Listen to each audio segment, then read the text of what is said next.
नमस्कार साथियों, जय गुरुदेव, जय श्री राम। हाजिर हूं मैं आज आपके लिए मिथुन राशि और मिथुन लग्न वालों के लिए उनके भाग्य का रत्न कौन सा है, उनको कौन सा रत्न नग पहनना चाहिए जो उनके भाग्य में वृद्धि करे, उनके कारोबार में वृद्धि करे, उनकी सेहत में वृद्धि करे और उनके जीवन का जो स्तर है वो काफी ऊंचा लेके जाए। और उनको कौन कौन से रत्न नहीं धारण करने चाहिए जिनसे उनको कष्ट हो सकता है या उनको नेगेटिविटी हो सकती है या उनका गलत प्रभाव पड़ सकता है। दोनों चीजों पर विश्लेषण करूंगा कि मिथुन राशि और मिथुन लग्न वालों का भाग्य रत्न कौन सा है और क्या नहीं पहने। दोनों चीजों को ध्यान से देखिएगा, स्किप मत कीजिएगा, एक एक चीज बड़ी विस्तार से बताऊंगा। तो आइए शुरू करते हैं। सबसे पहले आपको मैं ये बता दूं कि जो भी हम रत्न धारण करते हैं वो लगन कुंडली को देख के धारण करते हैं, ना कि चंद्र कुंडली को। ठीक है, जिन जिन की भी लगन कुंडली में यहाँ पे 3 नंबर दिखा हुआ है, इट मीन उनका मिथुन लगन है, तो आप मिथुन लगन के हिसाब से ही रत्न की चॉइस करनी है, ना कि चंद्र कुंडली राशि के हिसाब से। तो आइए सबसे पहले बात करते हैं आपके लग्नेश की। आपके लग्नेश जो है वो बुध देव हैं और बुध देव आपके पहले और चौथे घर के मालिक हैं, मतलब लगन त्रिकोण के और केंद्र के भाव के मालिक हैं। आप बेझिझक सबसे पहले जो आपका भाग्य रत्न है, आपका फेवरेट रत्न है, आपको जो सूट करता है वो है पन्ना। आपको हमेशा पन्ना धारण ही करना चाहिए। अगर आपके बुध ग्रह की डिग्री कम है, वो कमजोर है, तो आपको पन्ना रत्न धारण करना चाहिए। दूसरी बात यहाँ पे ये है कि अगर पन्ना रत्न आप धारण करते हैं तो वो कौन सी कंडीशन है कि कभी कभी पन्ना रत्न भी हमको अवॉइड करना पड़ता है, धारण नहीं करना पड़ता। अगर आपके बुध देव इस घर में, 6वें घर में, 8वें घर में या 12वें घर में बैठे हुए हैं, फिर सोचनी सुनिए, अगर आपके बुध देव 6वें घर में, 8वें घर में या 12वें घर में बैठे हुए हैं, या आपके बुध देव नीच के हैं, नीच राशि में बैठे हुए हैं। बुध नीच कब होंगे? मीन राशि 12 नंबर में। या आपके बुध देव दशम भाव में बैठे हुए हैं, ठीक है, या दशम भाव में या 3 घरों में, तो आप बुध का रत्न पन्ना धारण नहीं करेंगे। वो आपको एंटी फल देगा, ना कि पॉजिटिव फल देगा। अगर इन 4 घरों में नहीं बैठे हुए, बुध नीच के नहीं है और 6, 8, 12 में नहीं बैठे हुए, तब आप बुध का पन्ना रत्न आंख मूंद कर धारण कर सकते हैं। और अगर आपके बुध देव की डिग्री कम है तब भी कर सकते हैं। अगर आपके बुध देव की डिग्री सही है तो आप उसका रत्न और फायदा लेने के लिए तब भी कर सकते हैं। इसके बाद अगर आप पन्ना परचेज नहीं कर सकते तो पन्ना हमेशा ये जो छोटी अनामिक उंगली है, ये वाली, इसके साथ वाली ये वाली उंगली में आपने धारण करना है पन्ना, और हमेशा आपने गोल्ड में, सोने में ही धारण करना है। अगर कुछ दर्शक जो ऐसे हैं जो इसको परचेज नहीं कर सकते, इतना महंगा स्टोन और इतना गोल्ड महंगा परचेज नहीं कर सकते, तो उनका जो ऑल्टरनेटिव है वो आप धारण कर सकते हैं ग्रीन अवेंचरिन। ग्रीन अवेंचरिन नाम का एक स्टोन आता है, आप उसका ब्रेसलेट बनवा के अपने कलाई पे धारण कर सकते हैं। वो आपको कम रेट में बाजार से मिल जाएगा, लेकिन लेना किसी अच्छी जगह से जो ओरिजिनल ग्रीन एवेंचरिन हो। पन्ने जितना वो आपको फायदा तो नहीं करेगा, लेकिन फिर भी उससे काम चल जाएगा। 50% आपको वो लाभ जरूर देगा।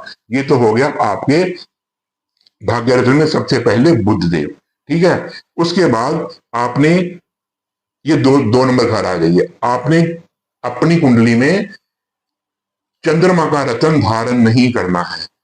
चंद्रमा का रत्न आपने मोती धारण नहीं करना है, वो आपके लिए मार्क ग्रह है। आपने सूर्य का रत्न भी धारण नहीं करना है, ठीक है, वो भी आपके लिए अच्छा नहीं है। चाहे बुध देव सूर्य के मित्र हैं, लेकिन सूर्य 3 नंबर राशि के स्वामी है, संघर्ष के स्वामी है, ठीक है। जिंदगी में ये तो सही है कि अगर आप सूर्य का रत्न जो है रूबी धारण करेंगे, तो अगर सूर्य यहीं पे बैठे हुए हैं तो रूबी धारण किया जा सकता है। कुछ टर्म एंड कंडीशन ऐसी होती हैं कि जिसको लेके हम रूबी धारण करवाते हैं। क्यों? लेकिन फिर भी अगर सूर्य इसी घर में बैठे हो, लेकिन यहां से सूर्य की सप्तम दृष्टि आपके नवम भाव पे जाएगी, उनके पुत्र शनि के घर पे जाएगी, तो वहां पे वो एंटी रिजल्ट देगा। कुंडली का विश्लेषण करने के बाद ही हम ये बता सकते हैं कि आपको सूर्य का जो माणिक रूबी रत्न धारण करना है कि नहीं। और आप आ जाइए चौथे भाव में, वो तो बुद्ध का रत्न ही सेम हो गया, वो आप धारण कर सकते हैं। इसके बाद आपका दूसरा जो रत्न है, आपके भाग्य का रत्न है, वो है अपने शुक्र का हीरा। आप जो आपके शुक्र हैं वो आपके पंचम भाव के मालिक हैं और आपके 12वें भाव के मालिक हैं, इसलिए आप शुक्र का रत्न हीरा भी आंखें मूंद के धारण कर सकते हैं। शर्त सिर्फ इतनी है कि आपका शुक्र 6वें घर में, 8वें घर में और 12वें घर में नहीं बैठा होना चाहिए, और वो नीच की राशि में नहीं होना चाहिए। मतलब कन्या राशि में वो नीच का हो जाता है। इसलिए अगर शुक्र आपके इस भाव में, इस घर में बैठे हो, चौथे घर में भी अगर शुक्र बैठे हैं, तो भी आपको ये अपने हीरा रत्न धारण नहीं करना है। इसके अलावा शुक्र आपके यहाँ यहाँ यहाँ यहाँ किसी भी घर में बैठे हुए हैं, आप रत्न धारण कर सकते हैं। उसके बाद अपने अगला जो है वो आ जाइए मंगल, छठे भाव पे आ जाइए। छठे भाव का स्वामी आपका मंगल है। मंगल बुध का परम शत्रु है और 6वें घर का और ये 11वें घर का मालिक है। ये त्रिक भाव, मारक भाव गिने जाते हैं। आपने जिंदगी में कभी भी मंगल का रत्न मूंगा धारण नहीं करना है, ये आपके लिए बहुत ही अहितकारी होगा, आपका बहुत ही ज्यादा नुकसान करेगा। कभी भी मूंगे को छूइएगा भी मत। इसके बाद आ जाइए आप सप्तम भाव में, यहाँ का स्वामी होता है गुरु बृहस्पति देव। ठीक है, सप्तम भाव को भी हम मारक भाव की संज्ञा में ले आते हैं, श्रेणी में ले आते हैं, क्योंकि अष्टम भाव जो है वो मृत्यु का भाव है, मृत्यु तुल्य कष्ट का भाव है, और यहां से 12वें का 12वां सप्तम भाव बनता है, इसलिए ये भी मारक भाव में गिना जाता है। और मीन राशि और मीन लगन की कुंडली में जो गुरुदेव हैं वो 10वें घर के मालिक हैं और सप्तम भाव के मालिक हैं, और इनको केंद्र अधिपति दोष लग जाता है। मतलब 2 घरों के मालिक होने से इनको केंद्र अधिपति दोष लग जाता है, जिसके लिए हम यहाँ पे आपको बृहस्पति का जो है पुखराज धारण करने की सलाह नहीं देंगे। हाँ, कुछ वर्स्ट कंडीशन ऐसी होती हैं, कुंडली देख के धारण कराया जा सकता है कि बुधदेव सॉरी अपने आपके बुधदेव सॉरी आपके बृहस्पति देव कहाँ पे विराजमान है, उन पर किन किन ग्रहों की दृष्टि पड़ रही है, उस हिसाब से कंडीशन को उस कंडीशन में केंद्रीय कुंडली का विश्लेषण कराने के बाद हम ये पहना सकते हैं, लेकिन अपने आप आपको पुखराज धारण नहीं करना है। अब आ जाइए शनि का। आप शनि आपके 8वें और 9वें भाव के मालिक हैं और बुध के मित्र, परम मित्र हैं, और शनि जो है आपके त्रिकोण के मालिक हैं, एक आपके अष्टम भाव के मालिक हैं। वैसे तो अष्टम भाव के मालिक का रत्न धारण नहीं करना चाहिए, लेकिन जो अपने शनि हैं वो त्रिकोण के मालिक हैं, और कुंभ राशि में अपने कुंभ राशि है जो वो त्रिकोण की मालिक है। इसलिए जो ग्रह त्रिकोण का मालिक हो जाता है उसको अपने 6, 8, 12 भाव का दोष नहीं लगता। केंद्र भाव बहुत ही स्ट्रॉन्ग भाव माना गया है, इसलिए आप यहाँ पे शनि का रत्न नीलम धारण कर सकते हैं। शर्त फिर वही है, शनि आपके 6वें, 8वें या 12वें घर में नहीं बैठे होने चाहिए, और जो शनि है आपके वो नीच के नहीं होने चाहिए। मतलब शनि आपके 1 नंबर राशि 11वें घर में भी नहीं बैठे होने चाहिए, तब आप शनि का रत्न नीलम धारण कर सकते हैं। और अगर आप इतना महंगा नीलम गोल्ड में धारण नहीं कर सकते, आपके पास इतनी पाया जो माया नहीं है, तो आपको क्या करना है, तो आपको शनि का इसके अलावा एपेटाइट, एक स्टोन आता है एपेटाइट, एपेटाइट धारण कर सकते हैं आप, एक्वा मरीन धारण कर सकते हैं आप, सिट्रिन धारण कर सकते हैं, या आप पीला हकीक भी धारण कर सकते हैं। ये 4 स्टोन आप धारण कर सकते हैं ब्रेसलेट के रूप में अपनी कलाई पे। वो भी आपको नीलम जितना फल तो नहीं देंगे, लेकिन सपोर्ट जरूर कर देंगे, आपको थोड़ा सा पुशअप जरूर कर देंगे। और कंडीशन वही है, अगर कुंडली में ग्रह आपका पूरी पूरी तरह से अच्छी तरह से अंश बल से डिग्री वाइज मजबूत है, तो आपको वैसे फिर रत्न धारण करने की जरूरत नहीं पड़ती।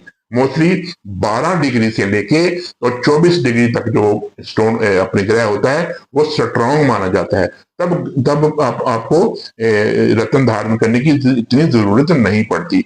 24 डिग्री के ऊपर और 12 डिग्री के नीचे अगर ग्रह होता है तो स्टोन धारण करने की जरूरत पड़ती है। तो ये तो हो गया अपने आपकी कुंडली में कि कौन कौन सा आपको रत्न धारण करना है और कौन कौन सा रत्न धारण नहीं करना। अब मैं जल्दी से आपको आपके अच्छे भाव और बुरे भाव बता देता हूं, इसमें इंक्लूड कर देता हूं। आपका ये भाव जो है ये भी मारक है, ये भी मारक है, 2 नंबर 3 नंबर मारक है, आपका 6 नंबर घर मारक है, आपका 8 नंबर घर मारक है, आपका सप्तम भाव भी मारक है और आपका 11वां भाव और 12वां भाव भी मारक भाव में आ जाता है। ठीक है, ये तो एक छोटी सी आपको मैंने बता दी कि कारक और मारक भाव कौन से हैं। कारक भाव आपके कौन कौन से हैं? आपके पहला भाव कारक है, आपका चौथा भाव कारक है, ठीक है, आपका 10वां भाव कारक है, आपका 5वां भाव कारक है, आपका 9वां भाव कारक है। कारक का मतलब कि शुभ भाव है। तो ये तो हो गया इनका विशेषण। अब इनको धारण कैसे करना है उसकी एक विधि होती है। अगर आपने जो भी रत्न धारण करना है, पहले तो आपने शुक्ल पक्ष में धारण करना है, कृष्ण पक्ष में नहीं करना है। उस रत्न का 11,000 माला जप करनी है। उस रत्न के ग्रह का जो बीज मंत्र होता है उसकी 11,100 माला नहीं कर सकते तो 501, अगर फिर भी नहीं कर सकते तो 11 माला आपने जप करके उस ग्रह की उस शुक्र पक्ष में उस ग्रह वाले दिन या फिर उस ग्रह की होरा में, ठीक है, और जिस ग्रह का आप रत्न धारण कर रहे हैं उस ग्रह की जो दिशा है उस तरफ मुंह करके उसकी पूरी विधि जो है आप करके तो आप वो रत्न धारण कर सकते हैं। आराम से बैठ के उसका जप करके फिर वो रत्न धारण कर सकते हैं। ये तो इसका था एक छोटा सा विश्लेषण। अगर फिर भी आपका कोई क्वेश्चन है तो मुझे जरूर पूछ सकते हैं। इसी के साथ ही मुनीश वर्मा को इजाजत दीजिए। जय गुरुदेव, जय श्री राम।